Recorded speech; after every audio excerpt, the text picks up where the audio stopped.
नमो लोये सौहरिहन्ताणं नमो लोये सौहृदानं नमो लोये सौभागिर्यानं नमो लोये सौज्यायानं नमो लोये सौत्रिकावती सावनं ओंकारमिन्दु संयुक्त नित्यं जयन्ति योगिनः कामदं मोक्षदं चैव ओंकाराय नमो नमः मङ्गलं भगवान् मङ्गलं गौतमोऽग्नि मङ्गलं कुन्कुण्डार्यो विजेन्द्रमोसुमङ्गलं नमः समरिसाराय स्वानुभूत्या चकास्ते चित् स्वभावाय भवाय सर्वाणां विभाव निरुद्ध निराकार। સ્વામી કાર્તિકેય અનુપ્રેક્ષા સુખચંદ્રાચાર્ય ભગવાનની ટીકા અને પંડિત જયચંદજી ચાવડાના ભાવાર્થ ટીકા સહિત આપણે સ્વામી કાર્તિકેય અનુપ્રેક્ષાનો સ્વાધ્યાય કરી રહ્યા છીએ અને એમાંથી પૂજ્ય ગુરુદેવ કાંજી સ્વામી ઘણું અધ્યાત્મ સમજાવી રહ્યા છે. અત્યારે લોકભાવનાનું સ્વરૂપ જે હવે પૂરું થવા આવ્યું છે એની બધી ગાથાઓ લગભગ પૂરી થવા આવી છે. છેલ્લી જે ગાથાઓ છે તે આજે આપણે લઈએ છીએ. ગાથા 281 સુધી આપણે સ્વાધ્યાય કર્યો છે અને એમાં 281 ગાથાની અંદર એ વાત આવી કે વિષય કસાયને વશ સર્વલોક છે પણ તત્વની ભાવના કરવાવાળા કોઈ વિરલા છે એ વાત આવી. અને પછી હવે 282 ગાથામાં આગળ કહે છે કે હવે કહે છે કે જે તત્વજ્ઞાની સર્વ પરિગ્રહનો ત્યાગી થાય છે તે સ્ત્રી આદિને વશ થતો નથી. એટલે બધા જીવોની વાત લેવામાં આવી કે એ બધા ઇન્દ્રિયોના વિષયોને એને વશ થઈ જાય છે એ બધી વાત કરી તો એનો ઉપાય બતાવે છે 282 ની અંદર. જે તત્વજ્ઞાની સર્વ પરિગ્રહોનો ત્યાગી થાય છે તે સ્ત્રી આદિને વશ થતો નથી. તો ગાથા 282 સંસ્કૃતમાં આ રીતે છે. સહ ન વશ સ્ત્રીજનેશ ન જીત ઇન્દ્રિય મોહેન ય ન ચ ગૃહ્ણાતિ ગ્રંથમ અભ્યંતર બાહ્યમ સર્વમ. ગાથાના અર્થમાં કહે છે કે જે પુરુષ તત્વનું સ્વરૂપ જાણી બાહ્ય અભ્યંતર સર્વ પરિગ્રહને ગ્રહણ કરતો નથી. જો બાહ્ય અને અભ્યંતર સર્વ પરિગ્રહ ને છોડવાની વાત છે પણ એ એમને કઈ છૂટી જતું નથી. તત્વનું યથાર્થ સ્વરૂપને જાણીને એ છૂટે એ સિવાય બીજી રીત નથી. એટલે આચાર્ય ભગવાન કહે છે કે જે પુરુષ તત્વનું સ્વરૂપ જાણી બાહ્ય અભ્યંતર સર્વ પરિગ્રહને ગ્રહણ કરતો નથી. 10 પ્રકારના બાહ્ય પરિગ્રહ છે, 13 પ્રકારના અભ્યંતર પરિગ્રહ છે.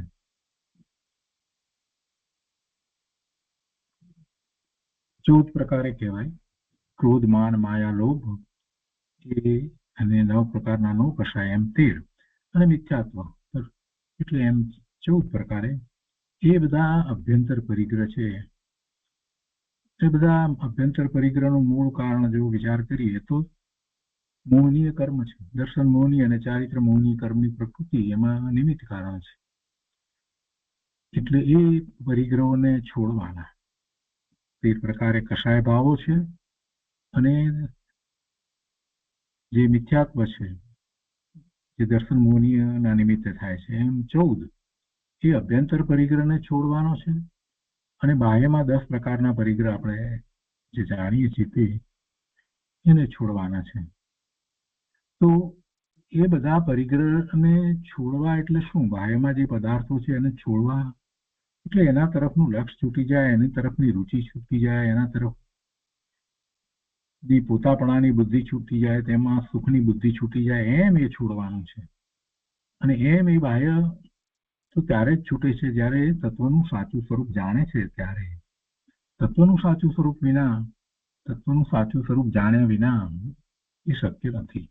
આચાર્ય ભગવાને એટલે એક જ વાક્યમાં બધી વાત કરી દીધી કે જે પુરુષ તત્વનું સ્વરૂપ જાણી બાહ્ય અભ્યંતર સર્વ પરિગ્રહને ગ્રહણ કરતો નથી તો પછી હવે શું બાકી રહ્યું? કાંઈ બાકી રહ્યું નહીં. પછી ઇન્દ્રિયના વિષયોમાં એને ક્યાંથી રસ પડશે? એને ઇન્દ્રિયના વિષયો જે છે એ સહજ રીતે જીતાઈ જાય છે. એટલે કહે છે કે તે પુરુષ સ્ત્રીજનને વશ થતો નથી, તે જ પુરુષ ઇન્દ્રિયોથી જીતાઈ જતો નથી, તથા તે જ પુરુષ મોહ કર્મ જે મિથ્યાત્વ કર્મ તેનાથી જીતાતો નથી. ભાવાર્થમાં પંડિતજી સમજાવે છે કે સંસારનું બંધન પરિગ્રહ છે. સંસારનું બંધન પરિગ્રહ છે એટલે જીવ પોતે જ બંધાય છે. જે સર્વ પરિગ્રહને છોડે તે જ સ્ત્રી, ઇન્દ્રિય, કષાય આદિને વશીભૂત થતો નથી. સર્વત્યાગી થઈ શરીરનું પણ મમત્વ ન રાખે તો તે નિજ સ્વરૂપમાં જ લીન થાય છે. પછી ગુરુદેવે 282મી ગાથા ઉપર જે વિસ્તાર કર્યો છે તે આપણે લઈએ. ગુરુદેવ કહે છે કે ત્રણેય કાળે સનાતન નિર્ગ્રંથ મુનિ માર્ગ એક જ પ્રકારે છે. બાહ્ય અને અભ્યંતર સર્વ પરિગ્રહનો ત્યાગ એટલે નિર્ગ્રંથપણું, અને એવું નિર્ગ્રંથપણું એ મુનિને હોય છે. એવું નિર્ગ્રંથપણું મુનિને હોય છે. અંતરંગ અને બાહ્ય સર્વ પરિગ્રહનો ત્યાગ એવું નિર્ગ્રંથપણું તો મુનિને હોય છે. એટલે ગુરુદેવે મુનિની જ વાત લીધી, સીધી વાત ત્યાંથી જ શરૂ કરી કે ત્રણેય કાળે સનાતન નિર્ગ્રંથ મુનિ માર્ગ એક જ પ્રકારે છે. કોઈને એમ લાગે કે ગાથા ચાલી રહી છે ને ગુરુદેવ કેમ આ રીતે શરૂઆત કરે છે, પણ આખી વાતનો સાર જ એ છે કે સર્વ પરિગ્રહ, બાહ્ય અભ્યંતર બધા પરિગ્રહને છોડવાની ગાથાની અંદર વાત કરી તો એ તો કોને હોય? એ નિર્ગ્રંથ પણ કોને હોય? મુનિને હોય. એટલે એ વાત આવતા જ ગુરુદેવના અંતરમાં મુનિની જ વાત આવે ને, બીજું શું હોય? અને એવું નિર્ગ્રંથ મુનિપણું છે એ કઈ નવી વાત નથી. કે અનાદિથી એવું જ નિર્ગ્રંથ મુનિપણું ચાલ્યું આવે છે, એને જ મુનિ કહેવામાં આવે છે. ત્રણેય કાળે સનાતન નિર્ગ્રંથ મુનિ માર્ગ એક જ પ્રકારે છે. હવે એક જ પ્રકારે માર્ગ હોવા છતાં પણ જીવો પોતાની મતિ કલ્પનાએ મુનિ દશાને માને તો એમાં કોનો દોષ? પોતાનો જ દોષ છે ને. જેવું નિર્ગ્રંથ માર્ગનું સ્વરૂપ ભગવાનની વાણીમાં આવ્યું છે એવા જ નિર્ગ્રંથ માર્ગને ન સ્વીકારે અને પોતાની મતિ કલ્પના એ મુનિપણું માને તો એથી નુકસાન કોને? ગેરલાભ કોને? પોતાને જ થાય ને. અહીંયા કહે છે કે ત્રણેય કાળે સનાતન નિર્ગ્રંથ મુનિ માર્ગ એક જ પ્રકારે છે. એક જ પ્રકારે મુનિ માર્ગ છે. ત્રણ કષાયનો અભાવ થવાથી, કયા ત્રણ કષાયનો અભાવ થયો છે? સમ્યક દર્શન થાય છે એ જ વખતે અનંતાનુબંધી જાય છે. પ્રત્યાખ્યાનાવર્ણી અને અપ્રત્યાખ્યાનાવર્ણીય, એટલે અપ્રત્યાખ્યાનાવર્ણીય જાય છે, પ્રત્યાખ્યાનાવર્ણીય જાય છે. એ ત્રણ કષાય, અને એ દરેકની અંદર ક્રોધ, માન, માયા, લોભ એ ચાર આવે.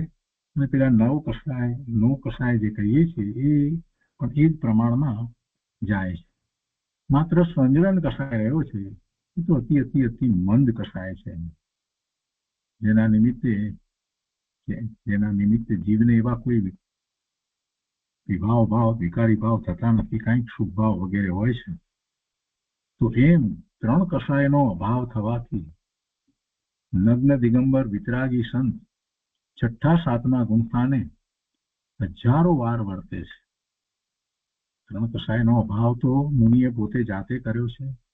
અંતરમાં હવે એવો કષાય ઉત્પન્ન થતા જ નથી એવી પોતાની અદભુત દશાને પ્રગટ કરી છે. પોતે વારંવાર સાતમા ગુંફાની દશામાં સ્વરૂપમાં વિશેષ એકાગ્રતા કરે છે અને પાછા સ્વવિકલ્પ દશામાં આવે છે તો અંતર્મુહૂર્તમાં તો પાછા સ્વરૂપને સ્પર્શે જ છે. આમ એમને હજારો વાર થાય છે. એવા નગ્ન દિગંબર વિતરાગી સંત એ છઠ્ઠા સાતમા ગુંફાને છે એમ આપણે કહીએ છીએ. તો એમને ત્રણ કષાયનો અભાવ છે. એટલે પોતાની એવી દશા છે એટલે સામે પછી એવા કષાય ઉત્પન્ન થતા જ નથી. અને કર્મ અપેક્ષાએ જો વિચાર કરીએ તો ચારિત્ર, મૌનીય, કર્મની એ ત્રણ પ્રકૃતિઓ અને દર્શન મોહની કર્મ પ્રકૃતિ એ બધાના ક્ષયોક્ષમ કે ક્ષય થાય છે. અહીંયા કહે છે કે મહાવિદેય ક્ષેત્રમાં આ એક જ પ્રકાર છે. અત્યારે વર્તમાનમાં પણ એમ જ છે. મહાવિદેય ક્ષેત્રમાં આ એક જ પ્રકાર છે. એવા પરમ જીતેન્દ્રિય મુનિ મુખ્ય છે. અને મહાવિદેય ક્ષેત્રમાં અત્યારે એ પ્રકાર છે અને અત્યારે ભરત ક્ષેત્રમાં એ પ્રકાર નથી, એટલે ગુરુદેવે એમ કહ્યું છે. પણ ભરત ક્ષેત્રને વિશે પણ જ્યારે ભગવાન બિરાજતા હતા ત્યારે તો એ જ પ્રકાર હતો. બીજી રીતે મુનિ માર્ગ હતો જ નહીં, એક જ પ્રકાર હતો. કોઈ સંપ્રદાય હતા જ નહીં. ભગવાનના વખતમાં કોઈ સંપ્રદાય હતા નહીં.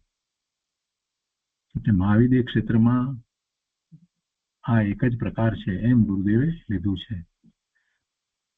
એવા પરમ જીતેન્દ્રિય મુનિ મુખ્ય છે. જીતેન્દ્રિય મુનિ મુખ્ય છે. ઇન્દ્રિયના વિષયોને જેમણે જીતી લીધા છે એવા એ મુનિ મુખ્ય છે. અને એમને આપણે પંચ પરમેષ્ઠીમાં નમસ્કાર કરીએ છીએ. 3 વાર નમસ્કાર કરીએ છીએ. ગણધર આચાર્ય તરીકે નમસ્કાર કરીએ છીએ, ઉપાધ્યાય તરીકે નમસ્કાર કરીએ છીએ અને મુનિ તરીકે નમસ્કાર કરીએ છીએ. તો એ 3 રીતે એમને આપણે નમસ્કાર કરીએ છીએ.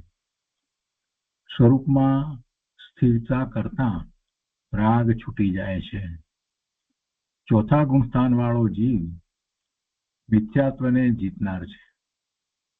જ્યારે અહીંયા તો 3 કષાયને જીત્યા છે. મિથ્યાત્વને જીતે છે. ચોથા ગુણસ્થાને એ પણ અનંતાનુબંધીને જીતે છે. એને પણ એનો ક્ષયોક્ષમ થાય છે. અહીંયા તો 3 કષાય કે છે કે અહીં આચાર્યદેવ પોતે ભાવલિંગી મુનિ છે. તે સદા જીતેન્દ્રિય વર્તતા વિતરાગતાની ભાવના ભાવે છે. અને જે આવી સમજણપૂર્વક ભાવનામાં વર્તે છે તે ઇન્દ્રિયવશ થઈ મિથ્યાત્વથી જીતાતો નથી. બીજા દિવસના પ્રવચનમાં ગુરુદેવે આગળ વિસ્તાર કરી અને વાતને સમજાવી છે. ગુરુદેવ કહે છે કે 12 અનુપ્રેક્ષામાં આ લોક અનુપ્રેક્ષા છે. પદાર્થનું જેવું સ્વરૂપ છે તેવું જાણીને તેનું ચિંતન કરતા જ્ઞાનની એકાગ્રતા વધતી જાય તેનું નામ ખરી ભાવના છે. પોતાના જ્ઞાન સ્વભાવનો નિર્ણય થતો જાય અને એકાગ્રતા વધતી જાય ત્યારે સમજવું કે એને ખરેખરી અનુપ્રેક્ષા છે, ભાવના છે. માત્ર જાણી લઈએ એટલે અનુપ્રેક્ષા છે એમ નહીં, એના નામ યાદ રાખીએ એટલે અનુપ્રેક્ષા છે એમ નહીં. પણ એમાં જે ભાવ છે એનું ભાષણ જ્યારે પોતાને થઈ જાય, એમાં જે પરમાર્થની વાત કહેવામાં આવી છે એ વાતનો સ્વીકાર થઈ જાય ત્યારે ખરી ભાવના છે, ખરી અનુપ્રેક્ષા છે. આત્મા જ્ઞાન આનંદ સ્વરૂપ છે. રાગ કે જળની ક્રિયાનો અંશ પણ મારો નથી. હું ભગવાન આત્મા જ્ઞાન આનંદ સ્વરૂપ છું. મારામાં કોઈ ગુણ એવો નથી કે જેને કારણે મને રાગ થાય. અને જે આ જળ શરીર સાથે હું રહ્યો છું એની ક્રિયા, એનો પણ હું સ્વામી નથી, એનો કરતા નથી. એ કઈ મારા કારણે થતી નથી. એટલે રાગ પણ મારું સ્વરૂપ નથી અને જળની ક્રિયા એ પણ કઈ મારું કાર્ય નથી. રાગ કે જળની ક્રિયાનો અંશ પણ મારો નથી. આવું જ્ઞાયક આત્માનું ભાન થાય તેનું નામ સમ્યક દર્શન અને સમ્યક જ્ઞાન છે. આ મારું નથી જે વાત કરી, રાગ અને જળની ક્રિયાનો અંશ પણ મારો નથી, એ નાસ્તિથી કથન કર્યું. એવું જ્યારે થયું છે ત્યારે શું છે, મારું શું છે? તો કે હું તો ભગવાન આત્મા જ્ઞાન સ્વરૂપ છું. એ અસ્થિપૂર્વકની મૂળ વાત છે. પણ જ્યારે ભેદ જ્ઞાન કરે છે તો 2 વાત હોય છે. કેમ કે ભેદ પાડવાનો છે ને, ભેદ પાડવો હોય ત્યારે 2 વાત હોય. જે પોતે નથી એનો નિષેધ કરતો જાય અને પોતે જે છે એનો નિર્ણય કરતો જાય, એની દ્રઢતા કરતો જાય. એટલે 2 વાત સાથે લેવામાં આવી છે. રાગ કે જળની ક્રિયાનો અંશ પણ મારો નથી. થાય છે, રોજ થતી દેખાય છે અને આ જીવ એમાં જ ભૂલ કરી બેસે છે, એમાં પોતાપણું માની બેસે છે. અને હું કોણ છું? હું જ્ઞાયક આત્મા છું, એનું તો ભાન નથી જીવને. અને એટલે તો ભવના ભ્રમણ થાય છે. અહીંયા કહે છે કે જ્યારે ત્યારે આત્માનો નિર્ણય થાય છે ત્યારે કેવો નિર્ણય થાય છે કે આત્મા જ્ઞાન આનંદ સ્વરૂપ છે, રાગ કે જડની ક્રિયાનો અંશ પણ મારો નથી. અને આવું જ્ઞાયક આત્માનું ભાન થાય તેનું નામ સમ્યક દર્શન અને સમ્યક જ્ઞાન છે. પછી જ્ઞાન સ્વભાવની દ્રષ્ટિપૂર્વક બાર ભાવના ભાવતા રાગ ટળતો જાય અને વિતરાગતા વધતી જાય તેનું નામ સંબર નિજરા છે. ગુરુદેવ પહેલા જ આ વાત કરી કે આ ભાવનાઓ બહાર કહેવામાં આવી છે એ સંબરનો વિભાગ છે. એ સંબરનો વિભાગ છે. બાર ભાવનાઓ ભાવે અને સંબર ન થાય તો સાચી બાર ભાવના ભાવી નથી. અહીં એમ કે છે કે સર્વજ્ઞ દેવે જે પ્રમાણે જીવાદી તત્વનું સ્વરૂપ કહ્યું છે તે પ્રમાણે તેને જે નથી જાણતો તે જીવ વિષય કસાયને વશ થાય છે. ચૈતન્ય સ્વભાવની દ્રષ્ટિ કરીને ચૈતન્ય સ્વભાવની ભાવના જે ભાવે છે તે જીવ વિષય કસાયને વશ થતો નથી. એટલે એમાં તો પુરુષાર્થ બતાવી દીધો કેવી રીતે વિષય કસાયથી રહિત થવું. ચૈતન્ય સ્વભાવની દ્રષ્ટિ કરીને વારે વારે પોતાના ચૈતન્ય સ્વભાવને યાદ કરી, કેમ કે ભાવમનની અંદર તો સ્મૃતિમાં બધું પડ્યું છે. પોતે કોણ છે એની વાત શાસ્ત્ર દ્વારા જે જાણી છે એ અંદરમાં પડી છે. એની વારંવાર યાદ કરી અને આ જીવ એવું ભેદ જ્ઞાન કરી શકે છે. બીજું બધું જે છે એ મારું સ્વરૂપ નથી, હું તો ચૈતન્ય સ્વભાવી ભગવાન આત્મા છું, એમ વારે વારે દ્રઢતા કરતો જાય છે તો પછી એ જીવ વિષય કસાયને વશ થતો નથી. ભારતમાં કહે છે કે સંસારનું બંધન પરિગ્રહ છે. જે સર્વ પરિગ્રહને છોડે તે જ સ્ત્રી ઇન્દ્રિય કસાય આદિને વશીભૂત થતો નથી. સર્વત્યાગી થઈ શરીરનું પણ મમત્વ ન રાખે તો તે નિજ સ્વરૂપમાં જ લીન થાય છે. પંડિતજીની આ વાતને ગુરુદેવ સમજાવે છે કે સૌથી મોટો પરિગ્રહ તે મિથ્યાત્વ છે. સૌથી મોટો પરિગ્રહ તે મિથ્યાત્વ છે. મિથ્યાત્વ જાય એટલે બાકી બીજા બધા પરિગ્રહ છે એનું કાંઈ પછી જોર રહેતું નથી. એની રુચિ એકદમ ઘટી જાય છે. એના પ્રત્યે ઉદાસીનતાનો ભાવ આવે છે કે ઠીક છે બધું છે તો છે. જ્યારે મિથ્યાત્વ જાય છે ત્યારે એને સમજાય છે કે આ બધો મારી આસપાસમાં જે બધો પરિગ્રહ છે જેમાં હું સુખની બુદ્ધિ કરીને ભેગો કરી રહ્યો છું એ તો મને સુખનું કારણ નથી, અને એ એના કારણે છે, કંઈ મારા કારણે છે નહીં. એમાં હું પરિણમી શકતો નથી, એ મારામાં કાંઈ ફેરફાર કરી શકતો નથી. તો પછી એથી શું ફેર પડે છે મને? આટલો પરિગ્રહ, આટલી મોટર કાર ને આટલું આમ ને આટલું તેમ ને આટલા મોટા મકાનો ને આટલું ફર્નિચર ને આ બધું મારું મારું મારું મારું ને અમારું ઘર સૌથી સુંદર ને આમ ને તેમ ને, પણ એમાં ક્યાં કઈ સુખની વાત છે? ખોટી કલ્પના કરી કરી અને જીવ પાપના બંધ કરે છે.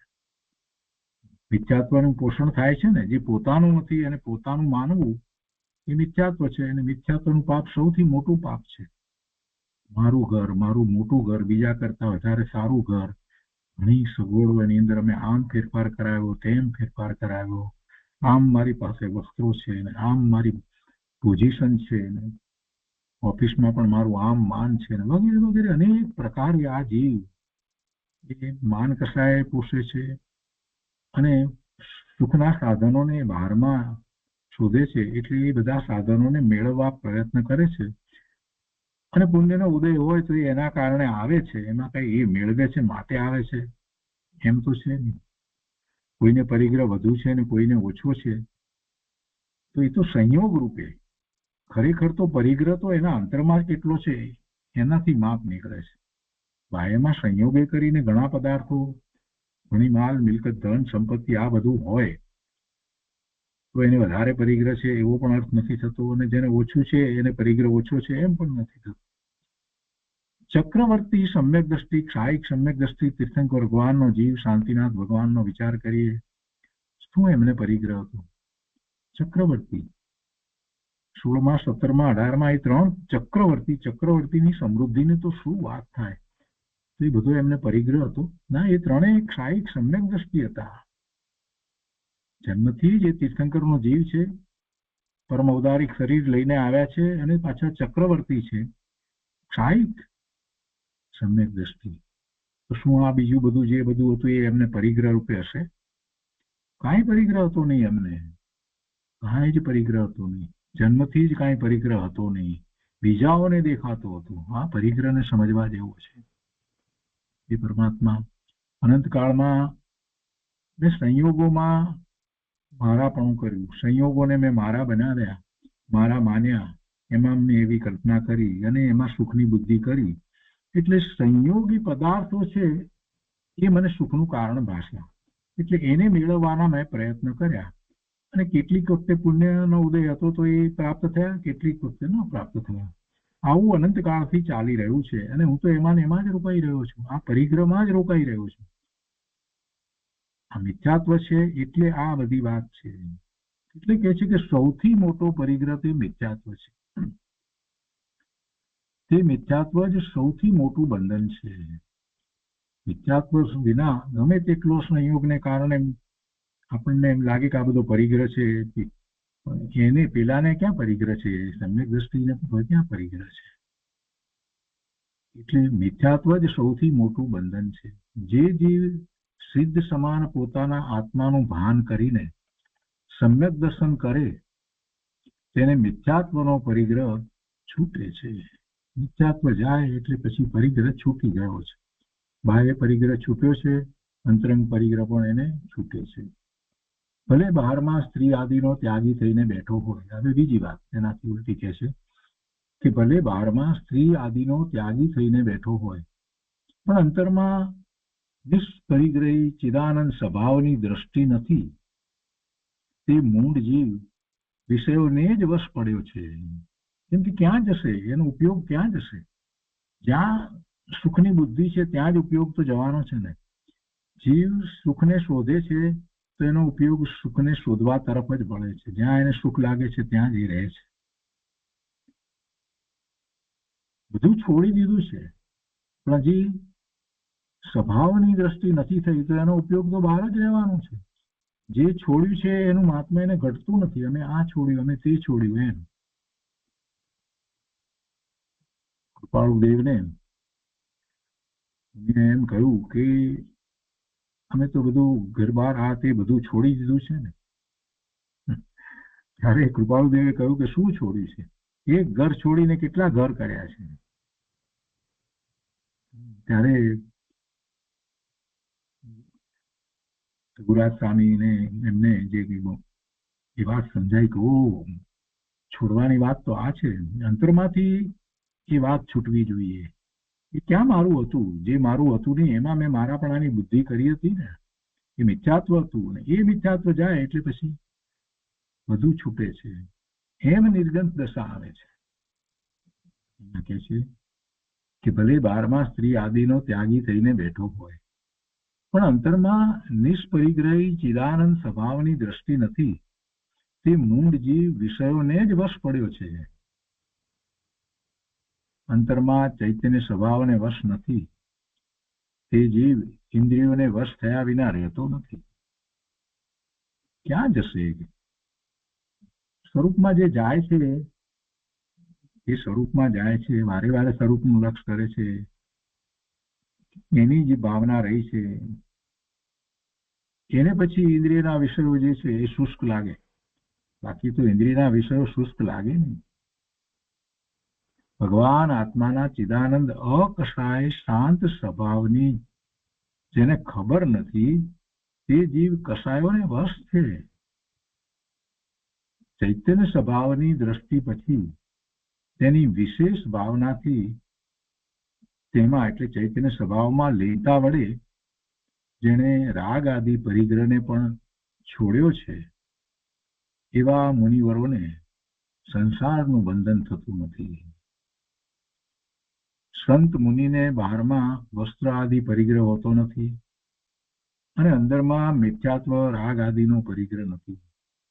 આવા સંતો બીજ સ્વરૂપમાં લીન થાય છે, તેમને મુક્તિ થાય છે. બહુ સરસ રીતે ગુરુદેવે આ ગાથાનો અર્થ કર્યો છે. ગુરુદેવ કહે છે કે 12 ભાવનામાં આ 10મી ભાવના છે, લોક ભાવના. અને આ લોક ભાવનાની 169 ગાથાઓ છે. એમાં હવે છેલ્લી ગાથામાં લોક અનુપ્રેક્ષાનો મહિમા અને તેના ચિંતનનું ફળ કહે છે. તો ગાથા 283.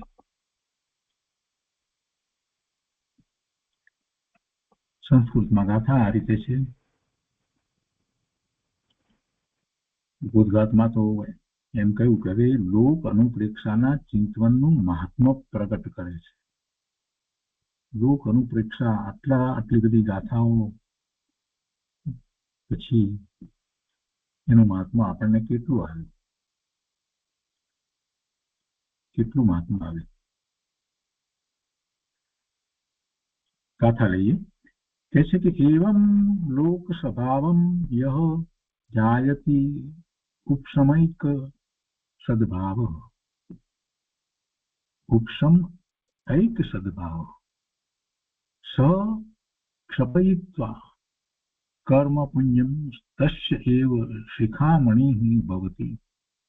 એના અર્થમાં કહે છે કે જે પુરુષ ઉપસમ કરી એક સ્વભાવ રૂપ થયો થકો આ પ્રમાણે લોક સ્વરૂપને ધ્યાવે છે, ચિંતન કરે છે, તે પુરુષ ક્ષપિત એટલે કે નાશ કર્યો છે કર્મપુંજ જેણે એવો કે લોકનો જ શિખામણી ચૂડામણી થાય છે. જે પુરુષ ઉપસમ કરી, જો 5 ભાવની અંદર આપણે ઔદૈહિક ભાવ જે છે, ઔદૈહિક ભાવ છે એ તો બંધનો ભાવ છે. અને શુભ હોય કે અશુભ હોય, જેવા ઉદય આવ્યા એની સાથે જોડાઈને જે ભાવ થાય છે, ઉદય જે આવ્યા કર્મના એ તો નિમિત્ત કારણ છે, પણ પોતે એવા ભાવે થાય છે તે ઔદૈહિક ભાવ, એ તો કર્મ બંધનું કારણ છે. પછી 3 ભાવ જે કયા એ ધર્મનું કારણ કયું, એમાં ઉપસમ ભાવ, ક્ષયોક્ષમ ભાવ અને ક્ષાયિક ભાવ કયું. તો જીવને પહેલા ઉપસમ ભાવ થાય છે, પહેલા ઉપસમ ભાવ થાય છે. તો એવો ઉપસમ ભાવ કરી, જે પુરુષ ઉપસમ ભાવ કરી આગળ વધી અને પછી છેવટે તો ક્ષયોક્ષમ ક્ષાયિક ભાવે થઈ અને આગળ વધી અને છેવટે પૂર્ણ દશાને પ્રાપ્ત કરે છે, ત્યારે એને પોતાનો જે શાશ્વત ભાવ છે, પરમ પારિણામિક ભાવ છે, એ ભાવે પરિણમવાનું થઈ જાય છે.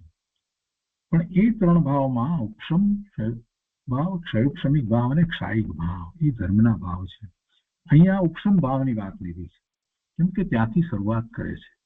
જે પુરુષ ઉપસમ કરી, ભલે કર્મની પ્રકૃતિ હજી સત્તામાં પડી છે, કર્મની પ્રકૃતિ સત્તામાં પડી છે, પણ એના ઉદયો સાથે જોડાતો નથી. એ ઉદયો હું તદ્દન ભિન્ન જુદો રહી શકું છું તો એ ઉપસમ છે.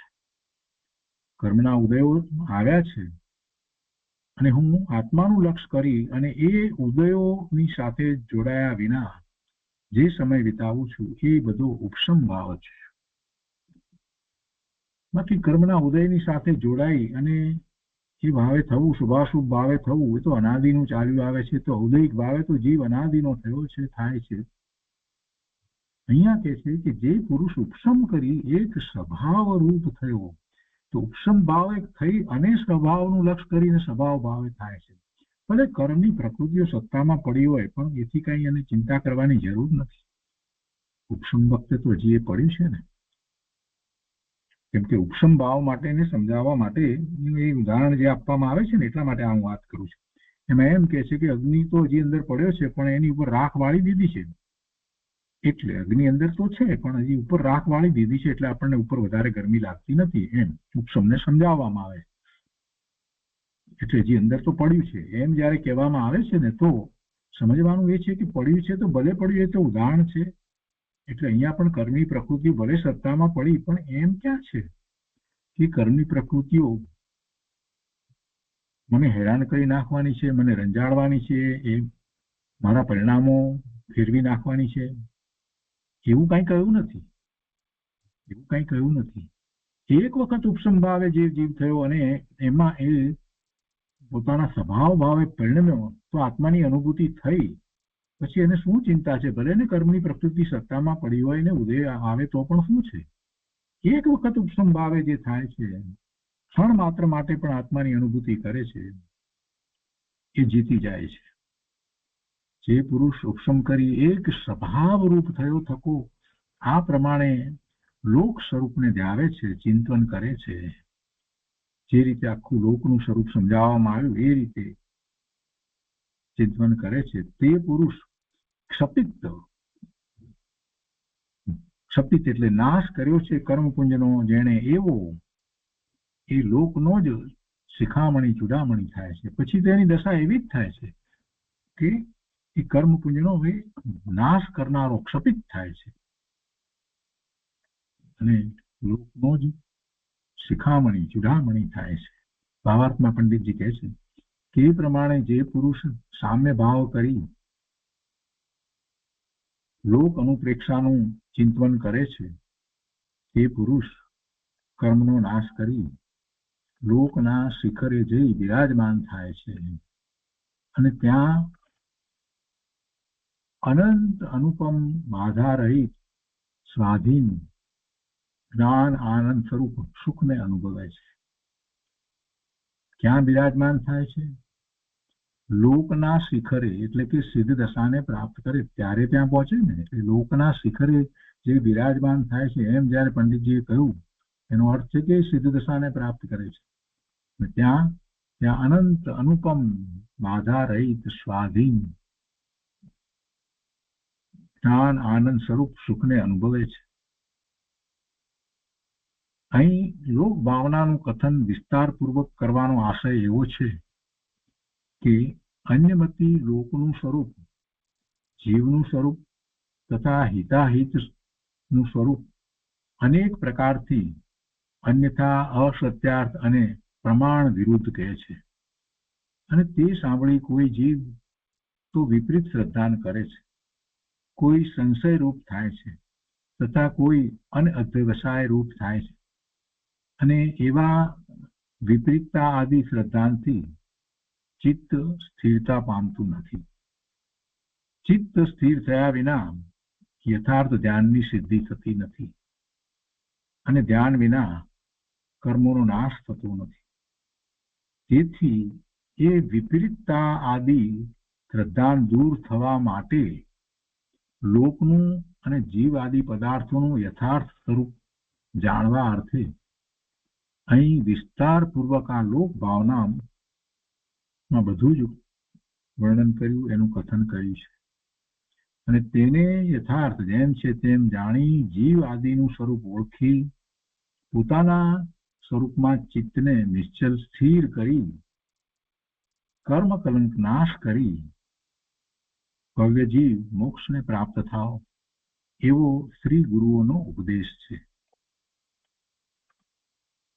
અને પછી એમણે પંડિતજીએ જે લખ્યું છે, લોકાકાર વિચારીને સિદ્ધ સ્વરૂપ ચિતાર, લોકાકાર વિચારીને સિદ્ધ સ્વરૂપ ચિતાર, રાગ વિરોધ વિડારીને આત્મરૂપ સંભાળ, આત્મરૂપ સંભાળ મોક્ષ પૂર્વશો સદાહી, આધિ વ્યાધિ જર મરણ આદિ દુઃખ હવે ન કદાહી.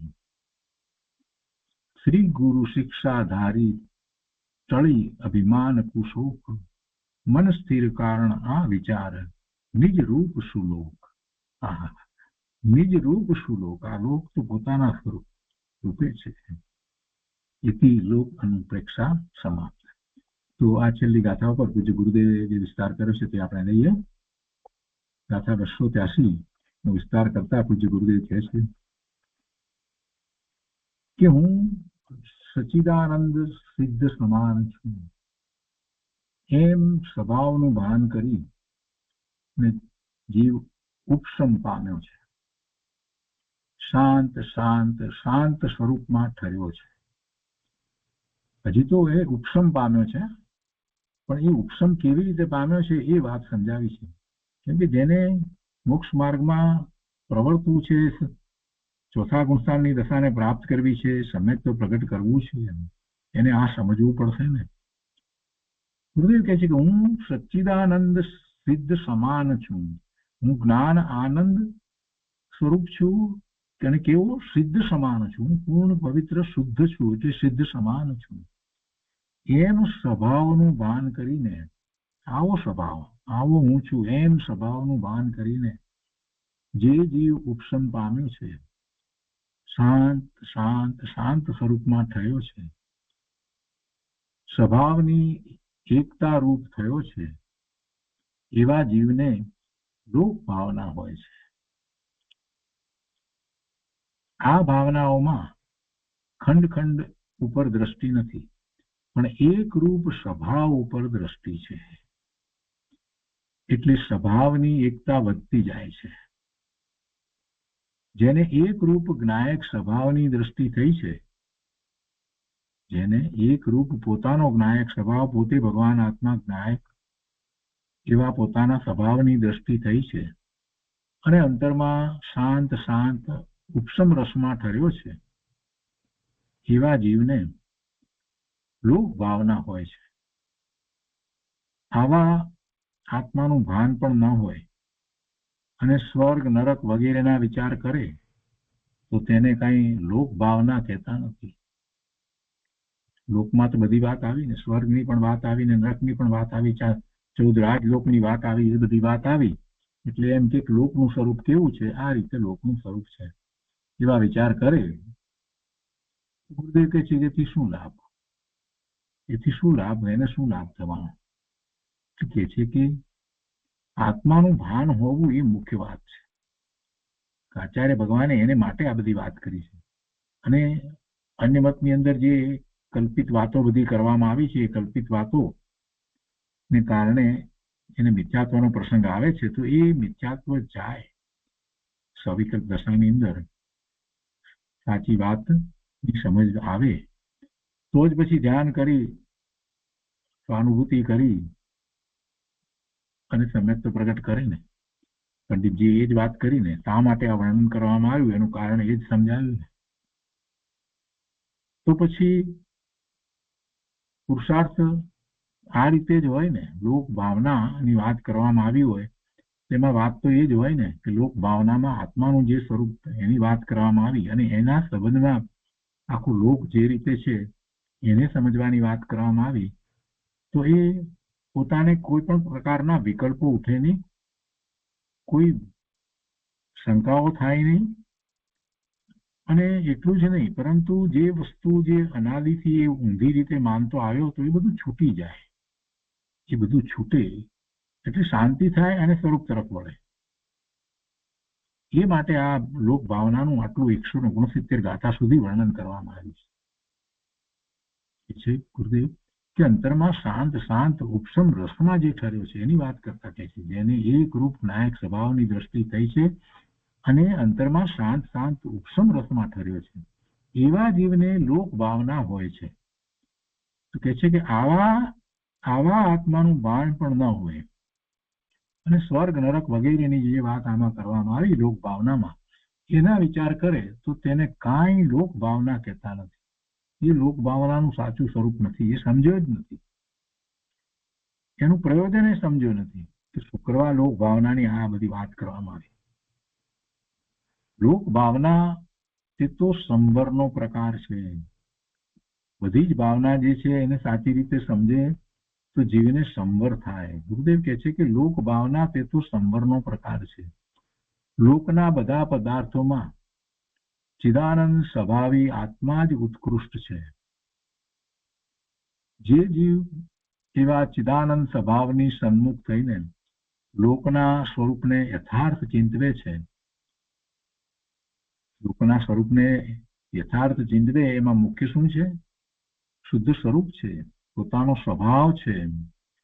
જે જીવ એવા જ્ઞાન આનંદ સ્વભાવની સન્મુખ થઈને લોકના સ્વરૂપને યથાર્થ ચિંતવે છે, એ જીવને ખરેખર લોક ભાવના છે.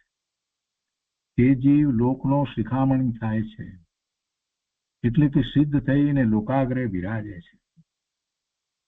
ગુરુદેવ કહે છે જુઓ, ચૈત્યને સ્વભાવમાં એકતા કરીને જે લોક ભાવના ભાવે છે તે જીવ લોકનો શિખામણી થાય છે. સિદ્ધ ભગવાન તો લોકના મુગટમણી છે, શિખામણી છે. અને ભાવાર્થની વાતને સમજાવે છે કે એ પ્રમાણે જે પુરુષ સામ્ય ભાવ કરી લોક અનુપ્રેક્ષાનું ચિંતન કરે છે તે પુરુષ કર્મનો નાશ કરી લોકના શિખરે જઈ વિરાજમાન થાય છે અને ત્યાં અનંત અનુપમ બાધા રહિત સ્વાધીન જ્ઞાન આનંદ સ્વરૂપ સુખને અનુભવે છે. ગુરુદેવ કહે છે જુઓ, એકલા 3 લોકના આકાર તથા સ્વર્ગ નરક આદિનો વિચાર કરે તે તો શુભરાગ છે. અહીં તો કહે છે કે એક સ્વભાવરૂપ થઈને ઉપશમ ભાવમાં જે ઠર્યો છે એવો જીવ લોક ભાવના ભાવે છે અને તે જીવ આત્માના આનંદમાં સ્થિર થતા થતા પૂર્ણ આનંદમય સિદ્ધ દશા પામે છે અને લોકના શિખરે જઈ અને અનંત સિદ્ધોની સાથે બિરાજે છે. અહો, સિદ્ધ ભગવંતોના સુખ સમાન જગતમાં કોઈ સુખ નથી. સિદ્ધોનું સુખ અનુપમ છે, તેને કોઈની ઉપમા આપી શકાય તેમ નથી. ચક્રવર્તીના વૈભવ સુખથી અનંત ગણું સુખ સિદ્ધને છે એમ કહેવાથી પણ સિદ્ધના સુખનું વર્ણન થઈ શકતું નથી, કેમ કે અનુપમ છે. કોઈની સાથે એને સરખાવી શકાય, કોઈની ઉપમા આપી શકાય એવું નથી. માટે સિદ્ધ ભગવાનનું સુખ અનુપમ છે. ચક્રવર્તીને જે સુખ કહીએ, અનુકૂળતાઓ કહીએ, આ બધું જે કંઈ કહેવામાં આવે એ વાસ્તવિક સુખ ક્યાં છે? તો કલ્પિત છે. એટલે એનાથી અનંત ગુણ એમ કહીએ તો કઈ સિદ્ધનું સુખ એનો ખ્યાલ આવે એમ બનતું નથી. એ અનુપમ છે. સિદ્ધ ભગવાનનું સુખ અનુપમ છે, અનંત છે, સદાય એવું ને એવું રહેનાર છે. અવ્યાવાદ એટલે બાધા રહિત અને સ્વાધીન છે, કોઈ પરની અપેક્ષા છે જ નહીં. પોતાના આત્મ સ્વભાવથી જ ઉત્પન્ન થયેલું છે. આવી જ્ઞાન આનંદમય અપૂર્વ સિદ્ધ દશા પ્રાપ્ત થાય તે આ લોક ભાવનાનું ફળ છે. આ લોક ભાવનાના ફળનો વિચાર કરે અને સાચી યથાર્થ લોક ભાવના ભાવે તો જીવ સ્વરૂપનું લક્ષ્ય કરીને ઉપશમ ભાવે થાય. ગુરુદેવ કહે છે કે અહીં લોક ભાવનાનું કથન વિસ્તારપૂર્વક કરવાનો આશય એવો છે કે અન્યમતી લોકનું સ્વરૂપ, જીવનું સ્વરૂપ તથા હિતાહિતનું સ્વરૂપ અનેક પ્રકારથી અન્યથા અસત્યાર્થ અને પ્રમાણ વિરુદ્ધ કહે છે. તેને સાંભળી કોઈ જીવ તો વિપરીત શ્રદ્ધાન કરે છે, કોઈ સંશયરૂપ થાય છે તથા કોઈ અનધ્યવસાય રૂપ થાય છે. અને એવા વિપરીત આદિ શ્રદ્ધાંથી ચિત્ત સ્થિરતા પામતું નથી. ચિત્ત સ્થિર નિશ્ચિત થયા વિના યથાર્થ ધ્યાનની સિદ્ધિ થતી નથી અને ધ્યાન વિના કર્મોનો નાશ થતો નથી. તેથી એ વિપરીતતા આદિ શ્રદ્ધાન દૂર થવા માટે લોકનું અને જીવાદી પદાર્થોનું યથાર્થ સ્વરૂપ જાણવા અર્થે અહીં વિસ્તારપૂર્વક 169 ગાથા દ્વારા આચાર્ય ભગવાને લોકનું સ્વરૂપ વર્ણવ્યું છે, લોક ભાવનાનું સ્વરૂપ દર્શાવ્યું છે, એનું કથન કર્યું છે. તેને જાણી જીવ આદિનું સ્વરૂપ ઓળખી પોતાના સ્વરૂપમાં ચિત્તને નિશ્ચળ સ્થિર કરી કર્મ કલંક નાશ કરી ભવ્ય જીવ મોક્ષને પ્રાપ્ત થાવ એવો શ્રી ગુરુઓનો ઉપદેશ છે. આ વાત પંડિતજીએ સમજાવી. ગુરુદેવ એનો વિસ્તાર કરતા કહે છે કે સમકીર્તિ શુભ અશુભ બંને ભાવને ઝેર માને છે. સમ્યક દ્રષ્ટિ જીવ શુભ અશુભ બંને ભાવને અટકવાના સ્થાન માને છે, બંધના કારણ માને છે, એટલે એને એ ઝેર માને છે. ઉદાહરણ આપીને ગુરુદેવ સમજાવે છે કે માછલું અગ્નિમાં અથવા રેતીમાં પડે અને દુઃખી થાય. અગ્નિમાં પડે તો પણ બળીને દુઃખી થાય, અને રેતીમાં પડે તો પણ દુઃખી થાય. તેમ જ્ઞાની શુભ અને અશુભ બંને ભાવમાં દુઃખી થાય છે. અને એમ જ એની માન્યતા પણ છે, એમ જ એ અનુભવે છે. જ્ઞાની શુભાશુભ ભાવને દુઃખરૂપ માને છે. ઇન્દ્ર ચક્રવર્તીના સંયોગી સુખ નાશ પામે છે. બધાના એ સુખ તો કેવા છે, સંયોગી સુખ છે ને, એ સુખ કઈ કાયમ રહેતા નથી, અને એમાં કલ્પના કરી છે એટલે સુખ લાગે છે. સ્વભાવથી ઉત્પન્ન સિદ્ધ ભગવાનનું સુખ અવિનાશી છે, જે સ્વભાવથી ઉત્પન્ન છે. સર્વજ્ઞ વિતરાગે કહેલ ધર્મ, મોક્ષ માર્ગ, મોક્ષ, સ્વર્ગ આદિ નવ તત્વ આદિ જ પૂર્વાપર વિરોધ રહિત છે. અને એનું વર્ણન જીનવાણીમાં આવે છે, બીજે ક્યાંય નથી. યથાર્થ વર્ણન એનું જીનવાણીમાં જ હોય. એટલે આ લોક ભાવના આ 169 ગાથા દ્વારા આચાર્ય ભગવાને આપણને એ સમજાવ્યું છે કે ભાઈ બીજે તું ગમે તે પ્રકારે કલ્પના કરે આ જગત વિશે તો નહીં ચાલે, તને વિકલ્પો જ ઉઠશે. સાચું સ્વરૂપ એટલે નવતત્વનું, સ્વર્ગનું, મોક્ષનું, આ બધી વાતનું સાચું સ્વરૂપ એમણે એટલે જણાવ્યું છે, અને એમાં કોઈ વિરોધ આવતો નથી. નવતત્વ આદિ બધું સમજાવ્યું છે, પૂર્વાપર વિરોધ રહિત છે, અને એમ જ સમજાવ્યું છે. તેને જેવો શંકા, વિપરીતતા અને વિપરીતતાથી માન્યા કરે, એના વિશે ભ્રમણામાં રહે, ગમે તેમ માને, તો એનું ચિત્ત જે છે એ સ્થિર થતું નથી. તેથી નિઃશંક જ્ઞાતા માત્ર સ્વરૂપમાં ઢળી એકાગ્ર થવાનું સામર્થ્ય તેઓ પ્રગટ કરી શકતા નથી. જ્યાં સુધી ચિત્ત સ્થિર નથી ત્યાં સુધી નિર્વિકલ્પ ધ્યાન ક્યાંથી થશે? શંકાના સમાધાનો પ્રાપ્ત કરવા જ પડે, અને એવું શંકાના સમાધાન પ્રાપ્ત કરવાનું આ લોક ભાવનાની અંદર ખૂબ વિસ્તારથી કહેવામાં આવ્યું છે. શંકાઓ એટલા માટે થાય છે કે આ જીવ બીજા અન્ય મતની વાતો જે છે એને પણ સાંભળતો આવ્યો છે, અને એમાંની કેટલી વાતો એને એમને પકડી લીધી છે કે એમ છે. એટલે આચાર્ય ભગવાને એ બધી ભૂલો સુધારી અને જે સત્ય છે એ અહીંયા પ્રકાશ્યું છે. અને એમ જ્યાં સુધી નહીં થાય ત્યાં સુધી એને નિર્વિકલ્પ ધ્યાન થવાનું નથી. ગુરુદેવ કહે છે કે નિઃશંક જ્ઞાતા માત્ર સ્વરૂપમાં ઢળી એકાગ્ર થવાનું સામર્થ્ય જ્યાં સુધી એને શંકા વગેરે છે ત્યાં સુધી એ પ્રગટ કરી શકતો નથી, અને તે વિના મલિનતાનો નાશ થઈ સત્ય સુખ પ્રગટ થાય નહીં. પ્રથમ નિશ્ચય સમ્યક દર્શન તે જ આત્મ ધ્યાન છે. પ્રથમ નિશ્ચય સમ્યક દર્શન તે જ આત્મ ધ્યાન છે. સર્વજ્ઞે જેવું જીવ આદિનું સ્વરૂપ કહ્યું છે તેવું જ સ્વરૂપ ઓળખી ચિત્તને અંતર્મુખ નિશ્ચલ કરી કર્મમળ નાશ કરી ભવ્ય જીવ મોક્ષ દશા પ્રગટ કરો, એવો શ્રી ગુરુઓનો ઉપદેશ છે. ગુરુદેવ કહે છે કે જેઓ લોકાકારનો વિચાર કરી, આ લોકના સ્વરૂપનો વિચાર કરી, સિદ્ધ સમાન સદાપદ મેરો અશરીરી નિર્વિકાર અખંડ જ્ઞાન આનંદથી ગુણ એવો એવા આત્મ સ્વરૂપની શ્રદ્ધા કરે છે, સંભાળ કરે છે, એનું લક્ષ્ય કરે છે, તો તેના રાગ દ્વેષનો નાશ થાય છે, અને તે સાદી અનંત પૂર્ણ સુખરૂપ મોક્ષ સ્વરૂપમાં વસે છે. સાદી એટલે જેની આદિ છે, શરૂઆત થાય છે, એવા અનંત પૂર્ણ સુખ સ્વરૂપ મોક્ષ સ્વરૂપમાં વસે છે.